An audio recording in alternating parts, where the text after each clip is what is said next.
Good morning, children. In my last video, I explained you the effects of hyper means over secretion of pituitary gland.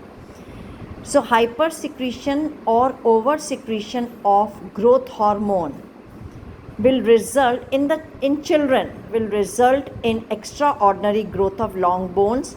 As a result, the person attains or gains extraordinary height and all the body parts. So this abnormal condition that develops due to over secretion of growth hormone in childhood is called gigantism. But if this over secretion of growth hormone all of a sudden occurs in adults, this leads to the disappropriate growth of the bones of hands, feet and jaws, and the person develop thick large nose, thick lips. All of a sudden these changes are seen, and this condition is called as acromegaly in adults, and in childhood the condition is called gigantism. If hypersecretion of melanostimulating hormone occurs in the lower animals, that will result in the darkening of the skin due to oversecretion of skin pigment melanin. What is the effect of hypo, that is under secretion, less secretion of pituitary gland? If the growth hormone is secreted less than required by the body in childhood, then it leads to slower growth of bones and other body organs.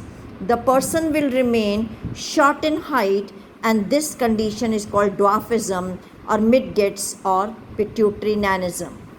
Under secretion of antidiuretic hormone, also called vasopressin, which is secreted from the posterior lobe of the pituitary gland, this will result in a disorder in a body called diabetes insipidus. That means water diabetes. In this condition, the large amount of urine is produced, leading to dehydration and thirst. Person will urinate more, loaded with lot of water, and the two very frequently on and often he will be giving out urine having lot of water, because this hormone is secreted less, antidiuretic hormone. So the kidney tubules are not stimulated to reabsorb the water which is not being taken in, as it is not reabsorbed, and thus it flows out with the urine. Now I will be taking the last part of this chapter, that is feedback control mechanism. In order to enable or to maintain the internal fluid condition of the body, hormones, the blood, all the constituents in the blood, the water, the proteins, the hormones in the blood should remain to their fixed percentage. So in order to maintain the internal balance by hormones, their secretions are to be regulated in such a coordinated manner so that the right hormone is secreted at right time in right quantity. So in order to maintain a perfect internal balance of our body fluid, a particular hormone should be secreted at a particular time and right quantity should be secreted.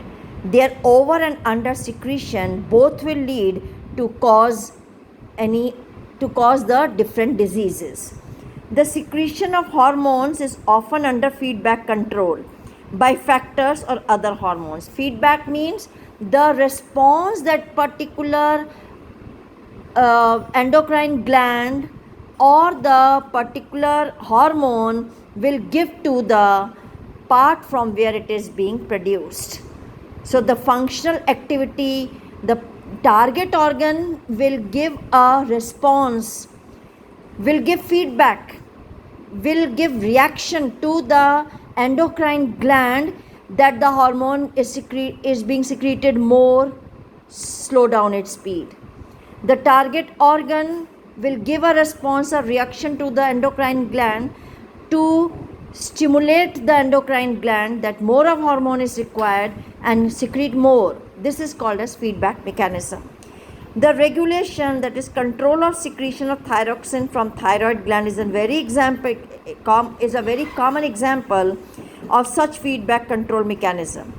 Now we will find there is a factor called thyrotropin releasing factor from the part of a brain called hypothalamus.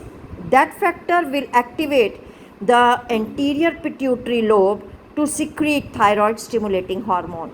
This thyroid stimulating hormone will be secreted in the blood, and the blood will carry it to the thyroid gland to produce thyroxine. If a high amount of thyroxine in blood will exert an inhibitory influence, means it will check its secretion, it will control its secretion, it will try to slow down its secretion if the secretion is more. So influence on hypothalamus, so that the hypothalamus will secrete less of TRF, that is thyrotropin releasing factor. It will secrete less TRF. This will result in the decrease in thyroid stimulating hormone and eventually a decrease in thyroxine secretion. This slowdown process on inhibitory influence is known as negative feedback. More of thyroxine is produced than required by the body, so the thyroxine this will stimulate an inhibitory, means to slow down the activity. This will influence the hypothalamus to secrete less TRF.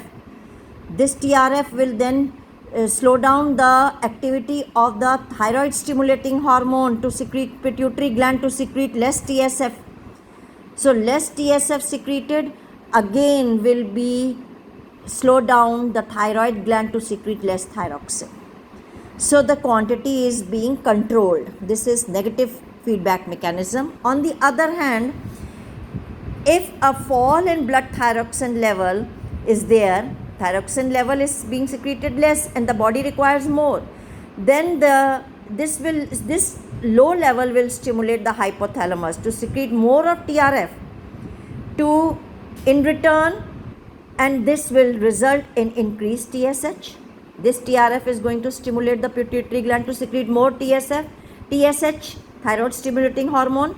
So more thyroid stimulating hormone will stimulate the increased secretion of thyroxine.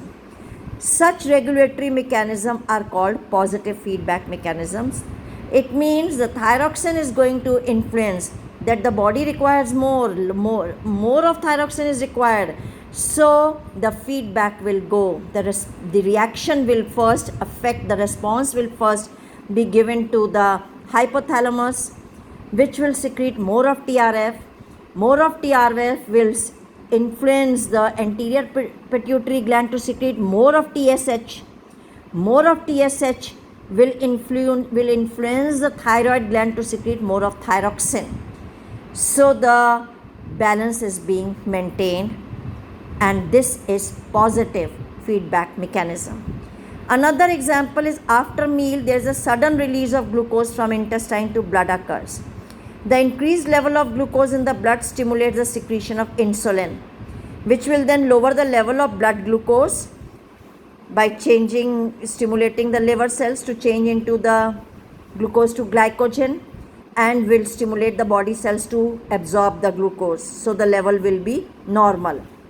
A fall in the blood sugar, on the other hand, removes this stimulatory influence of glucose on insulin.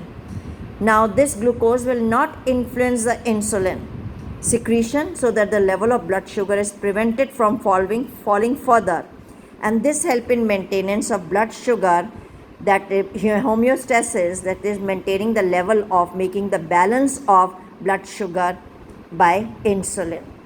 If the sugar level falls down in the blood, then the insulin will not be stimulated in that way, so that the level of this influence of glucose on insulin secretion is removed and the level of blood sugar is prevented from falling further down.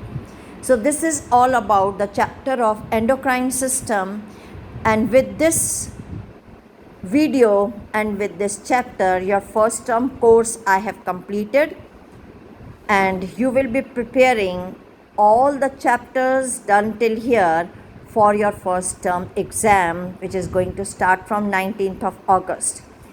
And then now I'll be sending next will be I'll be sending the assignment of this chapter, and this week I will be taking the new chapter I will start, and revision I will take from next week. You'll come out with your problems of different chapters. So whole next week I will take your revision. Thank you.